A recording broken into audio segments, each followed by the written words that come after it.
গত ২-৩ সপ্তাহ ধরে রোহিত শর্মাকে নিয়ে ভারতীয় ক্রিকেটে অনেক ধরনের খবর সামনে আসছে। বলা হচ্ছিল রোহিত হয়তো অবসর নিতে পারেন, কিন্তু তৃতীয় একদিনের ম্যাচে সেঞ্চুরি করে রোহিত সেই সব জল্পনার অনেকটাই বদলে দেন। এরপর খবর আসে দলের কোচ এবং নির্বাচকরা নাকি চান না রোহিত শর্মা ২০২৭ সালের বিশ্বকাপ খেলুন, কিন্তু ভারতীয় ক্রিকেট বোর্ডের অবস্থান নাকি কিছুটা আলাদা। বোর্ডের পক্ষ থেকে সেই ইঙ্গিত দেওয়া হচ্ছে রোহিত যদি ভালো ফর্মে থাকেন এবং ভালো খেলেন তাহলে ২০২৭ সালের বিশ্বকাপেও তাকে দেখা যেতে পারে। এই পরিস্থিতির মধ্যে অজিত আগারকারকে নিয়েও বড় খবর সামনে আসে। তার বর্তমান চুক্তি ২০২৬ সালের সেপ্টেম্বর মাসে শেষ হওয়ার কথা। আগেই মনে করা হচ্ছিল তাকে ২০২৭ সালের জুন পর্যন্ত চুক্তি বাড়িয়ে দেওয়া যেতে পারে এবং ২০২৭ সালের বিশ্বকাপের দল তিনিই নির্বাচন করবেন। কিন্তু এখন খবর হচ্ছে ভারতীয় ক্রিকেট বোর্ড নাকি আগারকারের চুক্তি বাড়ানোর ব্যাপারে আগ্রহী নয়, বরং তার জায়গায় ভিভিএস লক্ষ্মণের নামও আলোচনায় এসেছিল।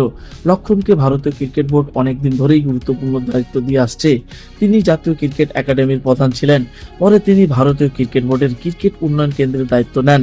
প্রয়োজন হলে তাকে ভারতীয় দলের অস্থায়ী কোচ হিসেবেও দায়িত্ব দেওয়া হয়েছে।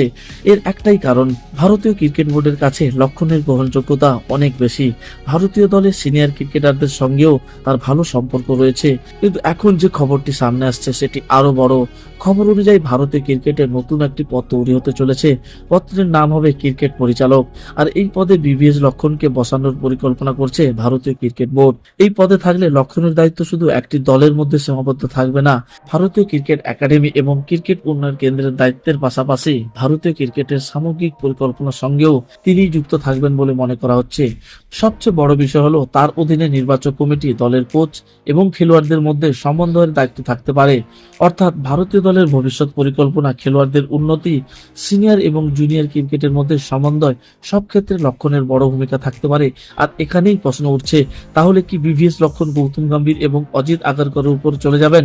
এখনো পর্যন্ত এই বিষয়ে ভারতীয় ক্রিকেট বোর্ডের পক্ষ থেকে পরিষ্কার কোনো ঘোষণা আসেনি, তাই লক্ষ্মণ ঠিক কতটা ক্ষমতা পাবেন সেটা এখনো নিশ্চিত করে বলা যাচ্ছে না। তবে যদি খবর অনুযায়ী এই নতুন পদ তৈরি হয় এবং লক্ষ্মণ সেই দায়িত্ব পান, তাহলে ভারতীয় ক্রিকেট প্রশাসনে তার গুরুত্ব অনেকটাই বেড়ে যাবে। কারণ বর্তমানে গৌতম গম্ভীর দলের প্রধান কোচ হিসেবে গুরুত্বপূর্ণ দায়িত্ব রয়েছেন, আর অজিত আগারকর নির্বাচক কমিটির প্রধান। এখন তাদের সিদ্ধান্তের সঙ্গে নতুন ক্রিকেট পরিচালকের ভূমিকা কিভাবে কাজ করবে সেটাই হবে সবচেয়ে বড় বিষয়। আর ২০২৭ বিশ্বকাপের প্রস্তুতির সময় এই নতুন ব্যবস্থা ভারতীয় দলে কতটা প্রভাব ফেলবে সেটাও দেখার বিষয়।